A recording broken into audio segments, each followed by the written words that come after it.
Kate McKenna alongside Lang and Amy Walsh in the aftermath of a 1-0 victory for the Montreal Roses over AFC Toronto. And Tanya Boychuk got things started early at the 2-minute mark. In fact, Cara, take us through this goal. Well, it started with a huge giveaway by Nyota Katembo for AFC that Montreal captain Tanya Boychuk absolutely capitalized on.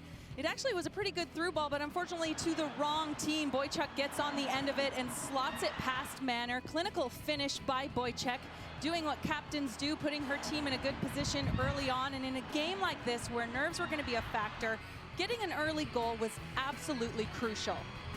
Now, this very much felt, Amy, like a tale of two halves. The only difference is one team could score and one couldn't. But Toronto really did have chances in that second half, didn't they? They did, and they put their foot on the ball. They regained their composure, and I think they showed their quality in that second half. They just were unable to do the final action well to convert, and they certainly had their chances. But I think what factored into it was Nikki Small really coming to life. She started to pull the strings from a little bit further up the pitch, start to find those pockets underneath Okoronkwo, and then you had Emma Regan a little bit deeper, and she was orchestrating a lot of this attack as well. But it was really that 1-2 punch with Small and Okoronkwo that really brought them to life, and they threatened at every turn. But Anna Karpenko for the Montreal Roses was really impressive in this game, really playing tight to her back line, thwarting every single ball that was slipped through. She was there. A couple of opportunities. Remember the one where she came up big on the initial save,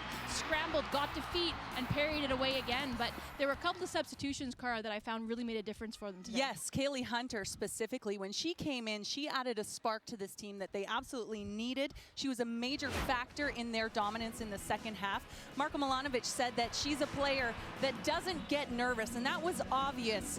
Very evident from the first moment she stepped on the pitch. She was involved in a lot of actions, a lot of dangerous plays, some good through balls. She was strong on the ball as well for a young player, 17 years old, 11th grade.